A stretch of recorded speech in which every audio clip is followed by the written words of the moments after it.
Bienvenue sur notre chaîne. N'oubliez pas de vous abonner pour ne pas manquer les nouvelles vidéos. Bon visionnage. C'était un soir tranquille et je venais de m'installer dans le salon, m'attendant à la routine habituelle pour conclure la journée. Ma femme est venue me voir avec une expression que je n'arrivais pas à déchiffrer. Elle m'a fait signe de m'asseoir sur le canapé et j'ai obéi, curieux de ce qu'elle avait en tête. Sans beaucoup de préambule, elle a déclaré qu'elle voulait avoir une conversation sérieuse. Ce n'était pas le genre de choses à laquelle je m'attendais. Nous avions toujours gardé les choses simples et axées sur l'essentiel, mais elle semblait résolue, alors je l'ai écoutée. Elle a commencé en disant que notre vie était devenue trop prévisible, trop routinière. Ses mots étaient directs, presque récités. Elle n'a pas mâché ses mots sur la façon dont la monotonie la pesait. Je l'admets, je n'étais pas immédiatement d'accord. Je n'avais jamais considéré la routine comme une mauvaise chose, pour moi, elle signifiait stabilité et contrôle. Mais elle ne me demandait pas vraiment mon avis là-dessus, elle enchaînait déjà avec ce qu'elle pensait que nous devions faire, un objectif, quelque chose de grand à poursuivre. Elle a expliqué qu'elle y pensait depuis un certain temps et qu'elle en était arrivée à la conclusion que nous devrions viser à acheter une nouvelle maison, une plus grande, quelque part avec plus d'espace, quelque chose de plus inspirant que notre appartement actuel. Je me suis adossé au dossier et je lui ai demandé comment elle comptait que nous financions cela. Même si nous vendions notre appartement, nous n'arriverions pas à couvrir le coût d'une nouvelle maison. C'était une question pratique et j'attendais une réponse tout aussi pratique. Elle n'avait pas l'air décontenancée. Elle m'a dit qu'elle avait déjà commencé à planifier et qu'elle avait plusieurs idées en tête. D'abord, elle a mentionné un bocal à économie qu'elle appelait son « fonds de rêve ». Elle prétendait qu'il contenait déjà une somme décente, alors que je n'avais pas réalisé qu'elle mettait de l'argent de côté comme ça. J'ai été surpris, mais je ne l'ai pas interrompue. Ensuite, elle a parlé de quelque chose qui m'a pris de court. Elle m'a dit qu'elle avait discuté avec sa meilleure amie et qu'ensemble, elles avaient trouvé une solution potentielle. Ma femme a mentionné que le mari de son amie travaillait dans une entreprise qui cherchait à pourvoir des postes d'ingénieur. Le genre de travail pour lequel j'étais qualifié. Elle a ajouté qu'il y avait même un poste à distance qu'elle-même pourrait occuper pour contribuer financièrement. Elle a exposé cela comme l'opportunité parfaite, de nouveaux emplois, une rentrée d'argent régulière et un chemin vers l'achat de la maison qu'elle désirait tant. J'ai voulu savoir comment elle pouvait croire que tout allait se mettre en place aussi facilement. Après tout, nous étions mariés depuis des années et elle n'avait jamais manifesté le désir de déménager auparavant. Elle avait toujours semblé satisfaite de l'appartement, surtout après que j'y ai passé d'innombrables heures à le rénover selon ses goûts, de la peinture des murs à l'installation d'étagères exactement comme elle l'avait imaginé. J'y avais investi tous mes efforts pour que notre chez-nous soit parfait. Qu'est-ce qui avait changé ? Sa réponse fut presque désinvolte. Elle m'a expliqué qu'elle avait récemment suivi un cours de motivation en ligne et que cela l'avait poussée à voir plus grand. Elle voulait un avenir qui dépasse le simple rêve, une maison, un jardin, un barbecue, tout le tableau. Je ne pouvais pas critiquer sa détermination, mais je n'étais pas entièrement convaincu. Ce n'est pas dans ma nature de me lancer dans quelque chose d'aussi important sans peser les risques et la logistique. J'ai fait remarquer qu'un cours de motivation et un peu d'encouragement de la part de son ami ne garantissaient pas la réussite. Je suis ingénieur, pas rêveur, je travaille avec des faits et des résultats, pas avec des possibilités. Mais elle a répliqué avec assurance, affirmant que cela pourrait être le changement dont nous avions besoin pour échapper à notre routine. Finalement, elle a proposé que nous allions dans un café le lendemain pour rencontrer son amie et le mari de celle-ci. Elle voulait discuter des perspectives d'emploi et avoir une vision plus claire de la façon dont tout cela pourrait fonctionner. Elle était convaincue que cela en valait la peine et que je devrais venir. J'ai hésité un instant, non pas parce que je ne me souciais pas de son idée, mais parce que je ne suis pas du genre à me précipiter. Pourtant, je voyais bien qu'elle ne lâcherait pas tant que je n'aurais pas dit oui. Finalement, j'ai hoché la tête. D'accord, ai-je dit. Demain, on ira voir tes amis et écouter ce qu'ils ont à nous proposer. On verra bien ce qu'ils ont à dire. C'était la suite logique, et j'étais prêt à écouter. Pour l'instant, c'était suffisant. Le lendemain, comme promis, nous sommes partis en direction du café.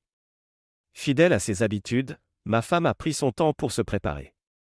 Ce n'était pas surprenant, elle aimait être à son avantage et je respectais cela, même si j'ai fini par faire les 100 pas devant la porte.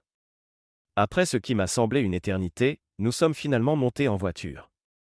La circulation n'était pas trop dense et le café n'était pas très loin, mais j'avais déjà l'impression que la journée commençait lentement. Je me suis toutefois abstenu de tout commentaire. En arrivant, nous avons trouvé un café animé, mais pas bondé. Nous avons choisi une table près de la fenêtre, commandé un café et nous nous sommes installés en attendant ses amis. Ils ne tardèrent pas à arriver, un couple qui avait l'air plutôt sympathique. Le mari, l'homme dont il était question, est allé droit au but. Il a expliqué qu'il connaissait le responsable du recrutement dans son entreprise et qu'il avait déjà évoqué l'idée de ma femme avec lui et sa copine. D'après eux, c'était un plan solide et il avait même fait quelques démarches pour obtenir des détails sur le poste. Il a décrit le poste qu'il avait en tête pour moi, il s'agissait de maintenir et de réparer des transmetteurs spécialisés, situés dans des zones difficiles d'accès. C'était un travail de terrain, avec des déplacements réguliers sur différents sites pour l'inspection et la maintenance. Clairement, ce n'était pas un emploi de bureau classique. Il a mentionné que l'horaire serait de 3 jours de travail suivi de 3 jours de repos, avec parfois des missions d'une semaine qui paieraient le double. Pour quelqu'un comme moi, qui aime la structure, cette rotation ne me séduisait pas d'emblée, mais le salaire annoncé était nettement supérieur à celui de mon emploi actuel. J'ai posé quelques questions précises sur la nature du travail, le type d'équipement, le niveau de responsabilité, la logistique des déplacements. Il a répondu avec assurance, en soulignant le soutien et la formation prévus. Cela semblait exigeant, mais gérable. J'ai reconnu que ça valait peut-être le coup, tout en précisant que j'aurais besoin de temps pour quitter mon poste actuel. Il a acquiescé, me disant qu'il n'y avait pas d'urgence immédiate, mais qu'il valait mieux se décider assez vite, car l'entreprise était pressée de pourvoir le poste. La discussion a ensuite dérivé sur le possible rôle de ma femme. Ils ont expliqué qu'il s'agissait d'un travail à distance, essentiellement de la gestion de données dans Google Sheet et du traitement de dossiers. C'était assez simple, mais moins rémunérateur. Ma femme, cependant, n'avait pas l'air découragée. Elle a dit qu'elle était prête à accepter, vu qu'elle n'avait jamais vraiment travaillé auparavant. Pour elle, c'était un premier pas pour apporter une contribution financière. J'ai apprécié son volontarisme, même si ce travail semblait surtout servir notre plan global plutôt que répondre à ses aspirations personnelles. Vers la fin de la conversation, le mari de l'ami a évoqué un événement d'entreprise à venir. Il a suggéré que ce serait une bonne occasion pour nous de rencontrer l'équipe et de nous faire une idée de l'ambiance au travail. Il nous a prévenu que l'équipe comptait son lot de personnalités excentriques, des étudiants, des programmeurs et d'autres jeunes pros au centre d'intérêt parfois particuliers. Ils sont sympas, a-t-il dit, mais ne soyez pas surpris s'ils sont un peu atypiques. Je n'ai pas fait de commentaires, mais j'ai pris mentalement note de rester vigilant.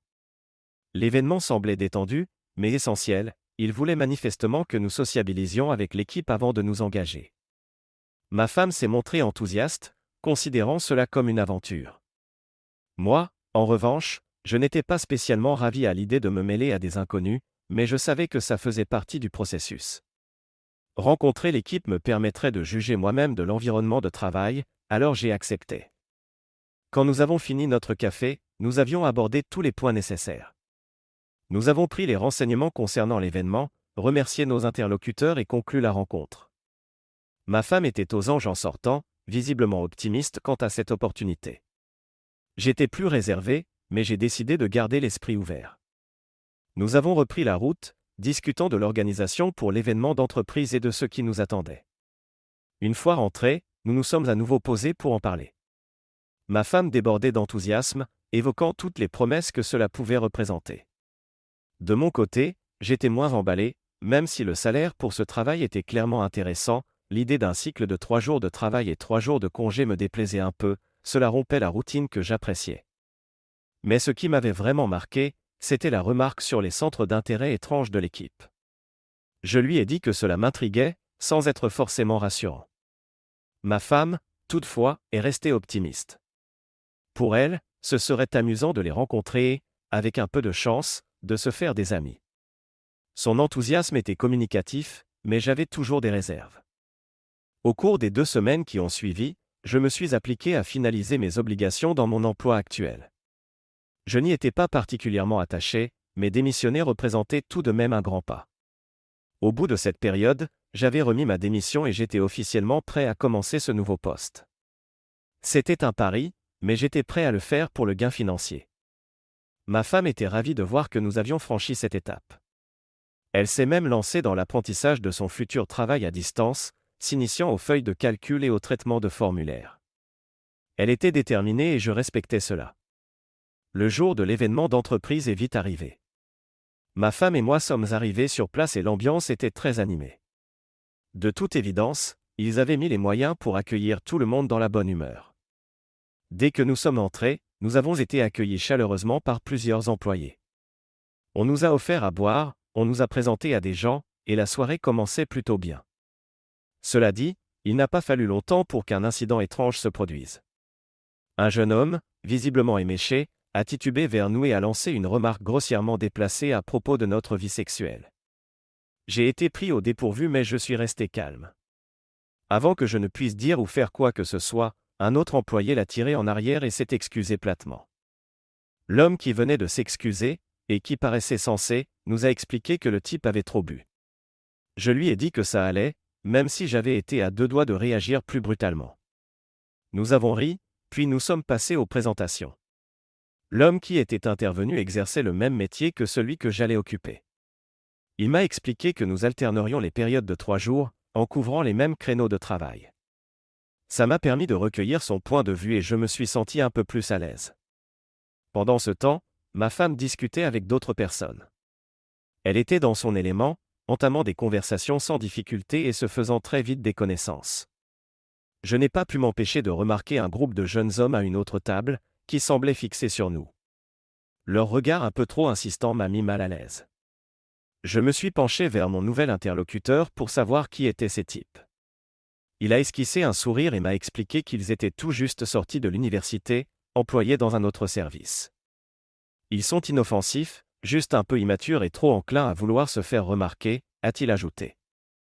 Son attitude décontractée m'a rassuré, même si je gardais un œil sur eux. À mesure que la soirée avançait, d'autres personnes se sont jointes à notre table et les discussions sont devenues plus animées. Ma femme semblait bien s'entendre avec tout le monde, et j'ai moi-même commencé à me détendre. L'événement était nettement moins formel que je ne l'avais craint, ce qui m'a aidé à relâcher la pression.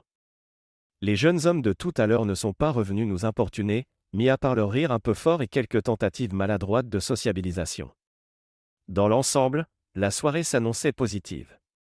À un moment, 2 autres collègues nous ont rejoints et l'un d'eux m'a prodigué des conseils utiles pour gérer mon futur travail sur le terrain. J'ai apprécié ces informations concrètes. De son côté, ma femme entretenait plutôt des conversations sociales que professionnelles, mais elle semblait s'amuser. Elle a toujours été plus extravertie que moi, et ça se vérifiait encore ce soir-là. Cela ne me dérangeait pas, j'étais content de la voir si à l'aise. Vers la fin de la soirée, nous avons fait un tour de table pour dire au revoir.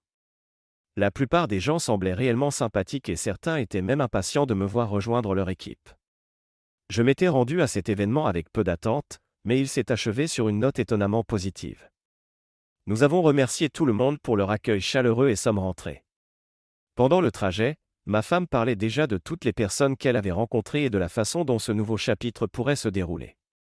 Je restais silencieux, réfléchissant à la soirée et me préparant à ce qui m'attendait. Une fois à la maison, après l'événement, je me suis assis avec ma femme pour faire le point. Je lui ai dit à quel point j'étais soulagé qu'elle travaille à domicile.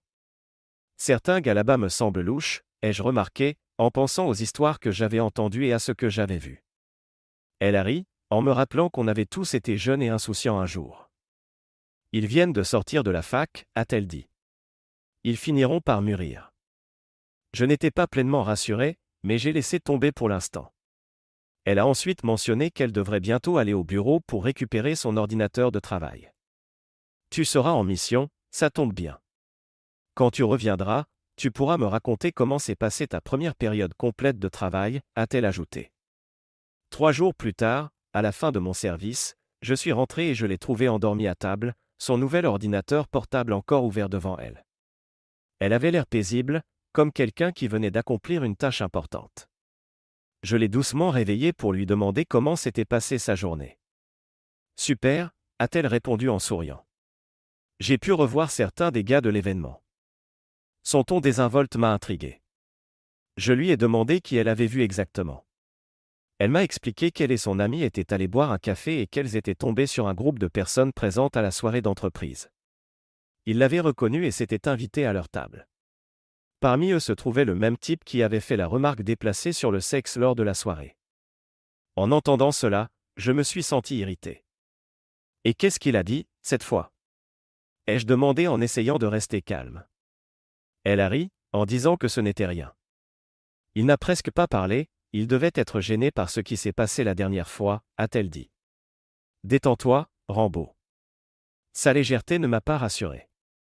Je lui ai rappelé que si l'autre employé n'était pas intervenu, je l'aurais peut-être frappé ce soir-là. Elle a levé les yeux au ciel, balayant mon commentaire d'un revers de main qu'elle jugeait sûrement trop protecteur.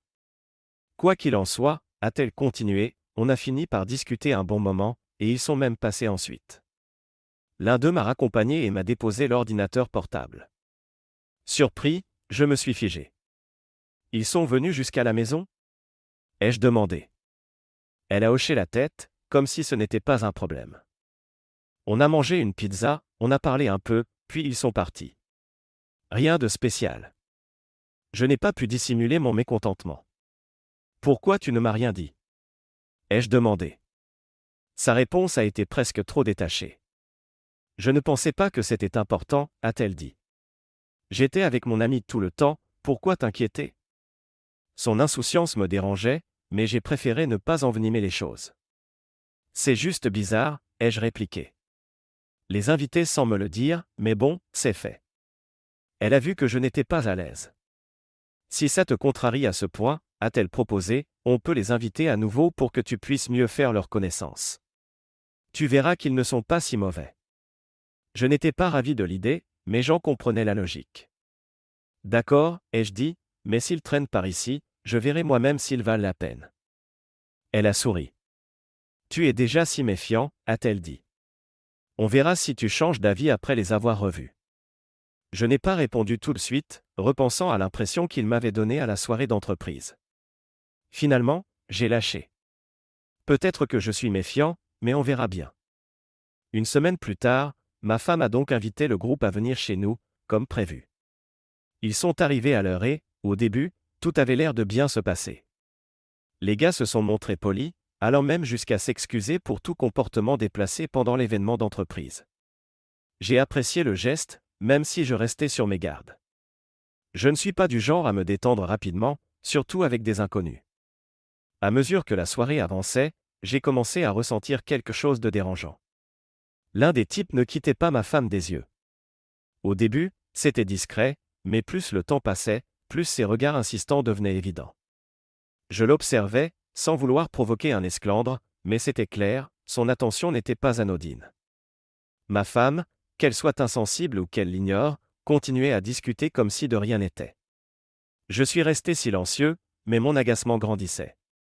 Plus tard dans la soirée, un autre gars s'est quasiment collé à elle pour parler, restant tout près, riant à toutes ses remarques, sans jamais vraiment s'éloigner.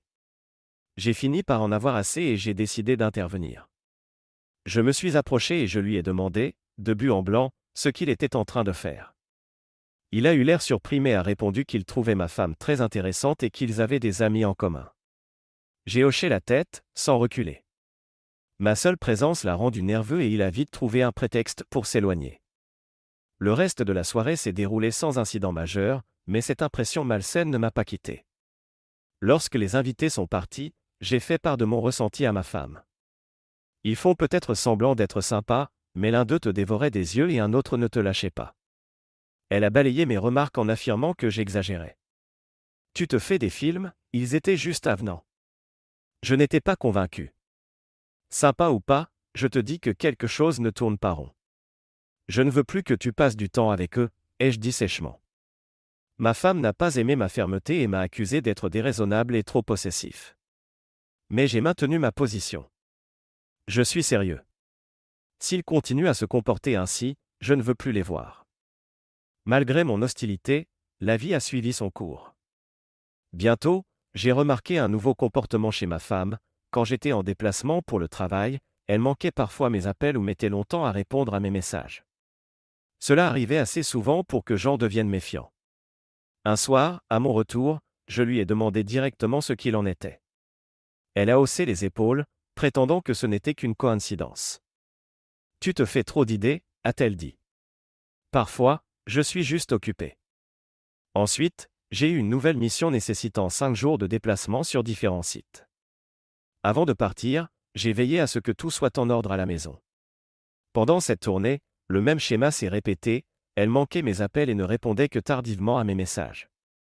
Quand j'ai enfin réussi à la voir au téléphone, je lui ai demandé une fois de plus pourquoi elle ne répondait pas. Cette fois, elle m'a sorti une toute autre explication. Quelqu'un m'a apporté un chiot, a-t-elle annoncé d'un ton détaché. Je m'en occupe et je le promène. Sa réponse m'a pris de court.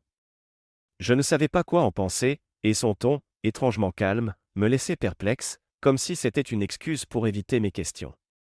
Agacé mais ne voulant pas me disputer, j'ai mis fin à l'appel. Très bien, on en reparle plus tard. Mais je restais convaincu qu'elle me cachait quelque chose. Mon malaise grandissait, et je ne pouvais pas me contenter de ces explications. Notre quartier disposait de caméras de rue accessibles, alors j'ai décidé de m'y pencher pour vérifier sa fameuse routine de promenade avec le chien. En visionnant les images, j'ai découvert l'impensable, je la voyais, non pas promener un chiot, mais jeter un nombre hallucinant de préservatifs usagés dans une poubelle. Mon estomac s'est noué devant ces images, et j'ai eu du mal à admettre l'évidence. La quantité seule suffisait à confirmer mes pires soupçons. Sous le coup de l'adrénaline et de la colère, j'ai pris une décision hâtive, j'allais la confronter de front, tout de suite. J'ai travaillé sans relâche pour terminer ma mission un jour plus tôt. Impossible de trouver le sommeil, j'étais rongé par la rage et la stupeur. Dès que j'ai pu, je suis monté en voiture et j'ai roulé à toute allure vers la maison, déterminé à avoir des réponses. En arrivant, j'ai remarqué qu'il n'y avait aucune voiture devant chez nous, ce qui m'a fait hésiter un instant. S'ils étaient plusieurs, ils ne seraient sûrement pas arrivés à pied. Malgré tout, je n'allais pas reculer. J'ai garé la voiture à quelques rues, j'ai marché discrètement jusqu'à chez moi, puis je suis entré dans le garage, m'y cachant pour observer. Les heures ont passé, la soirée s'est installée et ma patience a été mise à rude épreuve. Finalement, j'ai entendu le bruit caractéristique d'une voiture se garant. J'ai attendu une demi-heure supplémentaire pour ne pas les interrompre trop tôt. Puis, dans le silence de la nuit, j'ai perçu des bruits provenant de la maison. Des sons intimes, sans équivoque, qui ne laissaient plus place au doute. Le cœur battant, les dents serrées, j'ai gardé mon calme pour ce que j'allais faire. Je suis retourné à ma voiture, j'ai pris mon pistolet dans la boîte à gants, et je suis entré dans la maison, l'esprit concentré sur la confrontation. À l'intérieur, j'ai vu la scène que je redoutais, ma femme, complètement nue, entourée de plusieurs hommes aussi à moitié dévêtus. C'était le chaos, obscène et incontestable. Un instant, tout le monde s'est figé en me voyant, arme en main. Sans hésiter, j'ai sorti mon téléphone et j'ai commencé à prendre des photos. Les hommes se sont affolés, criant tout en tentant de rassembler leurs affaires pour s'enfuir. J'ai tiré une balle dans le sol pour les arrêter net. Personne ne bouge. Ai-je crié, la voix froide mais contrôlée. La menace de l'arme les a retenus, même si tous tremblaient. L'un d'eux a trébuché et s'est étalé de tout son long. J'ai immédiatement braqué mon arme sur lui.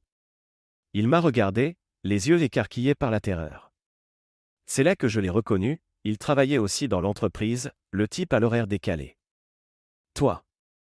Ai-je lancé d'une voix sourde. Parle. Qu'est-ce qui se passe ici, et depuis quand? Il a bafouillé, cherchant ses mots. Je n'avais pas de temps à perdre. Parle maintenant, ou tu ne sortiras pas vivant de cette maison. Sous la pression, il a tout avoué. Il venait régulièrement pendant mes déplacements, et ma femme leur avait fait croire qu'elle était divorcée, profitant de mes absences pour entretenir l'illusion.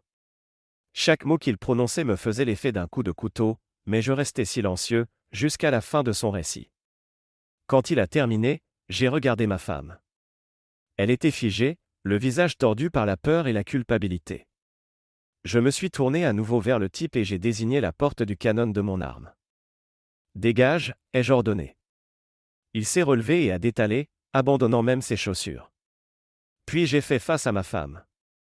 Un lourd silence s'est installé, que j'ai fini par rompre. Alors tu leur as dit qu'on était divorcés? Parfait. Considère que ça l'est vraiment maintenant. Je n'ai pas attendu sa réponse. Prépare-toi à la vie que tu mérites, ai-je ajouté avant de sortir de la maison. J'ai remonté dans ma voiture et j'ai foncé chez mon meilleur ami. C'était quelqu'un en qui j'avais une confiance absolue, et je savais que j'aurais besoin de ses conseils pour la suite. Quoi qu'il se passe, j'en avais fini avec ses mensonges et sa trahison. En arrivant chez mon meilleur ami, il m'a accueilli avec le professionnalisme calme que je lui connaissais. En plus d'être mon ami, c'était un avocat redoutablement compétent. Après m'avoir écouté attentivement, il s'est adossé, l'air songeur. « Tu as tout ce qu'il te faut pour obtenir gain de cause », a-t-il dit. Les photos, le témoignage, tout plaît dans ta faveur. Maintenant, parlons du moyen de la laisser sans rien. Son franc-parler m'a fait du bien. Je n'étais pas d'humeur pour les euphémismes. Il s'est penché en avant, parlant à voix basse. « Tu te souviens de ce bocal à économie dont tu m'as parlé ? Celui que ta femme remplissait depuis des années ? » J'ai acquiescé. C'était quelque chose dont elle était fière, même si elle en parlait rarement. Si cet argent n'est déclaré nulle part, pas de relevé bancaire, pas de trace officielle, tu peux t'en emparer. Personne ne pourra prouver que cet argent existait.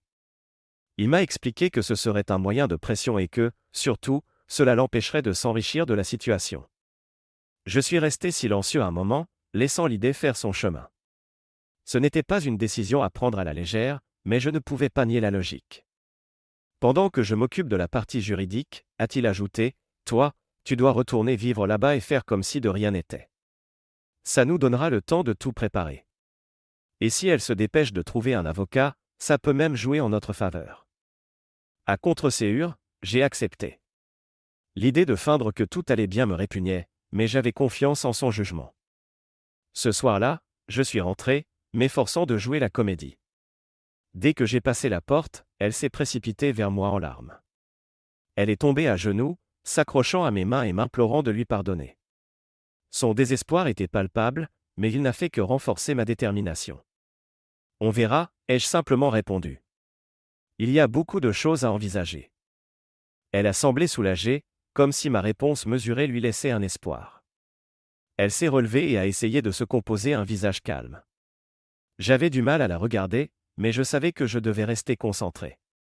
Au dîner, elle a tout fait pour m'amadouer, parlant de son envie de réparer les choses et de reconstruire notre couple. J'ai hoché la tête sans m'étendre, la laissant déverser ses promesses. Plus tard, dans le lit, je suis resté éveillé à fixer le plafond.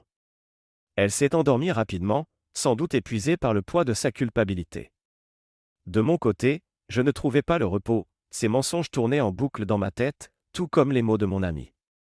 Je devais planifier soigneusement la suite. Le lendemain, je l'ai observée attentivement dans ses déplacements. Elle faisait tout pour jouer les épouses parfaites, elle m'a préparé le petit déjeuner, m'a demandé mes projets pour la journée. J'ai joué le jeu, répondant vaguement, feignant l'apprécier, alors qu'en réalité, je cherchais déjà la cachette de son bocal. Dans la soirée, j'ai commencé à échafauder mon plan.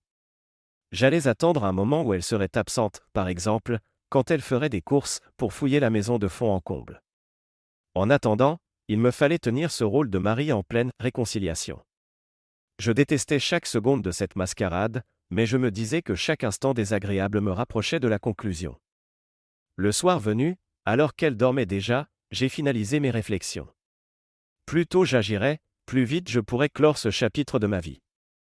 Le jour suivant, quand ma femme est sortie faire les courses, j'ai su que c'était ma chance. La maison était silencieuse, et j'avais le temps de mener une fouille complète. J'ai commencé par la chambre, j'ai regardé dans les tiroirs, sous le lit, sans rien trouver de particulièrement suspect. Puis j'ai poursuivi dans le salon, dans les placards, méthodiquement, pièce par pièce. Ce n'est que lorsque je suis arrivé au débarras que j'ai découvert ce que je cherchais, plusieurs grands bocaux, chacun rempli à ras-bord de liasses de billets de 100 $, soigneusement rangés.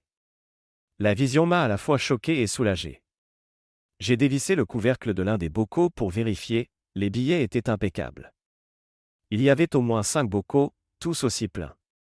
Je me suis souvenu de ces moments où ses parents lui donnaient parfois de l'argent, l'incitant à épargner. Elle avait toujours été discrète sur le montant exact, et je n'avais jamais vraiment cherché à savoir. Le total était très au-delà de ce que j'avais imaginé. Je me suis rapidement mis au travail.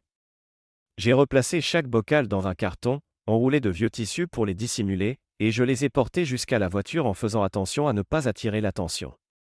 Une fois le coffre fermé, j'ai envoyé un message à ma femme. Mon père m'a appelé. Il a besoin que je lui apporte une perceuse. Je reviens plus tard. C'était une excuse plausible, de celle qu'elle ne remettrait pas en cause. La route jusqu'à chez mes parents m'a paru interminable, même si je n'étais pas vraiment pressé. Une fois arrivé, je leur ai expliqué la situation en détail, son infidélité, l'argent dans les bocaux, le plan élaboré avec mon ami avocat. Ils ont été choqués, mais ils m'ont soutenu. On s'en occupe, a dit fermement mon père. Personne ne viendra le chercher ici. Ma mère a opiné du chef, le regard plein de détermination. Je pouvais compter sur eux pour cacher l'argent. Ça me rassurait de savoir que je mettais cet argent hors de sa portée. En repartant, j'ai répété mentalement ce que je dirais à ma femme si jamais elle me questionnait. Elle ne le faisait presque jamais, mais je voulais être prêt. Quand je suis rentré, elle était déjà revenue des courses et rangeait la nourriture. Tout s'est bien passé? M'a-t-elle demandé, d'un ton anodin. Oui, ai-je répondu simplement. Mon père est tranquille maintenant. Elle avait l'air satisfaite de ma réponse et a continué à ranger. Les jours qui ont suivi ont été parmi les plus difficiles de ma vie. Vivre avec elle et faire comme si de rien n'était me donnait l'impression de me trahir moi-même. Chaque sourire qu'elle m'adressait, chaque tentative de me séduire ne faisait qu'attiser mon ressentiment. Mais je me souvenais de l'objectif final. Les papiers étaient en cours de préparation, et je n'avais plus qu'à tenir le coup. La nuit, je restais éveillé, repensant aux moindres détails. J'imaginais l'argent, désormais à l'abri, et la façon dont j'allais orchestrer la suite. Chaque minute passée à ses côtés me paraissait interminable, mais je tenais bon, car je savais que bientôt tout serait fini. Quelques jours avant notre anniversaire de mariage, mon téléphone a sonné. C'était mon meilleur ami, l'avocat. Les documents sont prêts, a-t-il dit d'un ton posé. Tu peux les lui remettre quand tu veux. Je l'ai remercié et raccroché, mon esprit déjà occupé à trouver le meilleur moyen de lui faire parvenir la nouvelle. Le moment ne pouvait pas mieux tomber. Notre anniversaire approchait, et j'ai décidé de transformer cette date en ultime pied de nez. Ce n'était pas seulement rompre notre mariage, c'était reprendre la main. J'ai passé la journée à peaufiner ma mise en scène. J'ai trouvé un carton gigantesque et j'y ai placé les papiers de divorce tout au fond. Au-dessus, j'ai empilé d'autres cartons, plus petits, chacun soigneusement fermé et emboîté dans le précédent. Au final, ça formait une sorte de poupée russe, mais en version cauchemardesque, destinée à la faire patienter avant de découvrir l'issue. Le jour J, je suis resté calme. Elle m'a accueilli avec le sourire, espérant profiter de l'anniversaire pour ressouder notre couple fissuré. J'ai fait bonne figure, comme si je partageais son enthousiasme. J'ai une surprise pour toi, ai-je dit d'un ton léger, en voyant ses yeux briller d'espoir. Je lui ai demandé d'attendre dans le salon pendant que j'allais chercher le paquet dehors. C'était lourd, mais l'adrénaline m'a aidé à le transporter. Je l'ai posé devant elle. Qu'est-ce que c'est? A-t-elle demandé, mi-amusée, mi-intriguée, en voyant ce colossal carton. Ton cadeau, ai-je répondu. Vas-y, ouvre. Elle a hésité, puis elle a commencé à déchirer les emballages. Chaque carton en contenait un plus petit, et elle devait les ouvrir un à un. Son amusement a vite laissé place à l'agacement. C'est quoi, ce délire? A-t-elle fini par dire. Continue, ai-je simplement répondu. Elle a mis une bonne demi-heure à parvenir au dernier carton. L'excitation initiale avait fait place à une exaspération évidente. Lorsqu'elle a enfin découvert le contenu, les papiers de divorce, son visage s'est figé. Elle est devenue livide, regardant les documents d'un air incrédule, les mains tremblantes. Qu'est-ce que c'est? A-t-elle murmuré, d'une voix à peine audible. Tu as annoncé à tout le monde qu'on était divorcés, ai-je rétorqué froidement. Maintenant, c'est officiel. Considère ça comme ma confirmation. Elle a immédiatement explosé, jetant les papiers au sol et m'injuriant. C'est une blague? Tu as perdu la tête? Hurlait-elle, la voix de plus en plus aiguë. Quand elle a compris que je ne plaisantais pas, elle s'est jetée sur moi, les poings serrés. J'ai attrapé ses poignets et les repoussé, sans brutalité mais fermement. N'essaie même pas, ai-je lâché sur un ton glacial. Elle s'est effondrée en larmes, suppliant, me traitant de tous les noms, me reprochant de détruire ce qu'on avait construit. J'ai ricané, amer. Ce que nous avions, c'est toi qui l'as détruit le jour où tu as ramené ces types ici, ai-je répliqué. Voici la vie que tu as choisie, maintenant tu l'assumes. Sans ajouter un mot, je suis allé dans la chambre et j'ai commencé à rassembler ses affaires. Je les ai jetées une à une dans le couloir, sans me soucier de l'état dans lequel elles finissaient. Elle me suivait, hurlant, pleurant, mais je ne me suis pas arrêté. Quand j'ai eu fini, toutes ses affaires étaient entassées devant la porte d'entrée. Je l'ai ouverte et j'ai fait un signe pour lui montrer la sortie. Ta nouvelle maison est dehors, ai-je dit, la voix froide. Là où tu as jeté notre relation. Considère ça comme de la justice poétique. Elle est restée immobile quelques secondes, stupéfaite, avant de franchir la porte. J'ai refermé derrière elle, sans un mot de plus, mettant un terme définitif à notre histoire. La première chose que j'ai faite après l'avoir mise à la porte a été de changer toutes les serrures. Je ne voulais pas prendre de risques. Elle était imprévisible, et je ne la voyais pas renoncer si facilement. Le serrurier est venu dès le lendemain matin, et en 1 heure, j'étais tranquille. J'ai ressenti un certain soulagement à l'idée qu'elle n'ait plus accès à ce qui était, jusqu'alors, notre domicile. Évidemment, elle n'a pas tardé à revenir. J'ai entendu plusieurs fois la poignée être secouée au cours des jours suivants. Parfois, elle frappait brutalement à la porte, hurlant mon nom. Je l'ignorais à chaque fois, debout juste derrière, sans un bruit, jusqu'à ce qu'elle s'en aille. Mais elle n'abandonnerait pas si facilement. 1 semaine plus tard, elle s'est pointée avec la police, affirmant que je lui avais volé son argent et que je l'avais chassé illégalement de la maison. Une scène digne d'un mauvais feuilleton. Quand les officiers ont frappé, j'ai ouvert la porte calmement, affichant l'assurance de celui qui n'a rien à se reprocher. Derrière eux, ma, désormais ex-femme fulminait, m'accusant de vol et réclamant qu'il la laisse entrer. Il a tout pris. Fouillez la maison, il cache mon argent. Hurlait-elle. L'un des policiers m'a regardé, visiblement sceptique, mais obligé de faire son travail. Monsieur, est-ce que cela vous dérange si nous jetons un coup d'œil ? A-t-il demandé. J'ai hoché la tête, sans hésiter. Allez-y, j'ai rien à cacher. Mais avant, laissez-moi vous expliquer. Je leur ai raconté l'histoire, son infidélité, son agression lorsque je l'ai confrontée, et j'ai montré les photos qui prouvaient mes dires. Je l'ai mise dehors parce qu'elle a tenté de me frapper après que je l'ai découverte avec d'autres hommes, ai-je dit, leur passant mon téléphone pour qu'ils regardent les images. Les officiers les ont consultés, leur visage se fermant au fur et à mesure qu'ils saisissaient la situation. Je n'ai rien fait d'illégal, c'est elle qui a menti dès le début. Ils ont tout de même jeté un œil dans la maison, comme elle insistait pour que l'on retrouve ces fameux bocaux d'argent volés. Je les ai accompagnés dans le débarras, ouvrant le placard d'un geste théâtral. À l'intérieur, seulement de vieilles boîtes de chaussures, contenant de vieilles bottes et quelques baskets. Un policier a sorti une boîte et l'a ouverte, rien de compromettant. Mon ex a explosé de rage. Ils étaient là. A-t-elle crié. Il a dû les déplacer. Les agents se sont regardés, visiblement peu convaincus. Écoutez, a dit l'un d'eux, sur un ton à la fois ferme et poli, sans preuve concrète, nous ne pouvons rien faire. On ne peut pas l'accuser sans preuve. Elle a alors parlé de ses parents qui lui avaient donné de l'argent, prétendant qu'il y avait des témoins.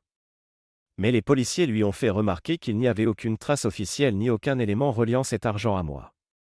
Même si ce que vous dites est vrai, a ajouté l'un d'eux, ça ne change rien au fait qu'il vous a expulsé de son domicile. Et à en juger par ce qu'on a vu, vous n'êtes pas en position d'exiger quoi que ce soit ici. Furieuse, elle s'est mise à les insulter, les accusant de prendre parti pour moi. Les agents sont restés professionnels, mais on voyait qu'ils perdaient patience. Écoutez, a dit l'un d'eux pour couper court, nous avons vu des preuves, et vous semblez être en tort. Il est temps pour vous de partir. Elle a voulu protester, mais elle a compris que c'était inutile. Me jetant un dernier regard haineux, elle a quitté la maison. Les policiers m'ont adressé un signe de tête. On fera un rapport, monsieur, a dit l'un d'eux. Si elle revient, appelez-nous. Je les ai remerciés et je les ai regardés s'éloigner, la laissant seule sur le trottoir. Elle est restée un moment, semblant hésiter, puis elle est partie en marmonnant. Le calme est revenu, et j'ai verrouillé la porte avec un profond sentiment de clôture.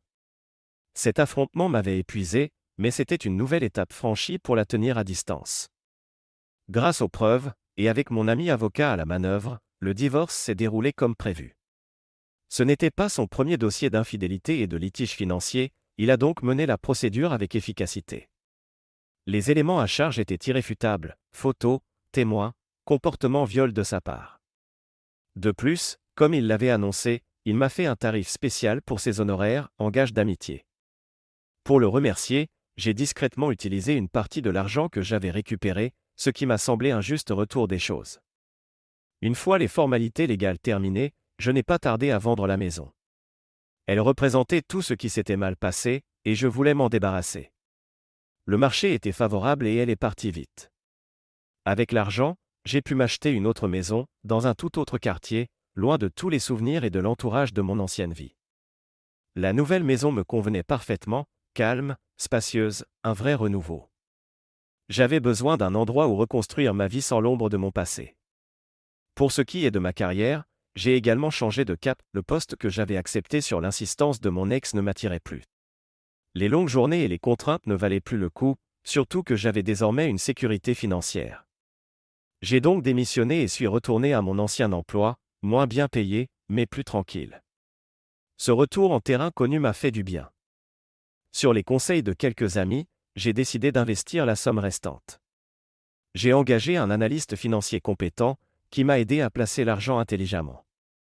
Nous avons monté un portefeuille diversifié, privilégiant des actions stables, offrant une croissance régulière et de bons dividendes. Ce n'était pas un plan pour devenir richissime rapidement, mais ce n'était pas mon objectif. Je voulais une stabilité et l'assurance de vivre confortablement, sans stress. Rapidement, j'ai commencé à profiter des fruits de ces placements. J'ai alors géré une à une les connexions que mon ex-femme aurait pu exploiter.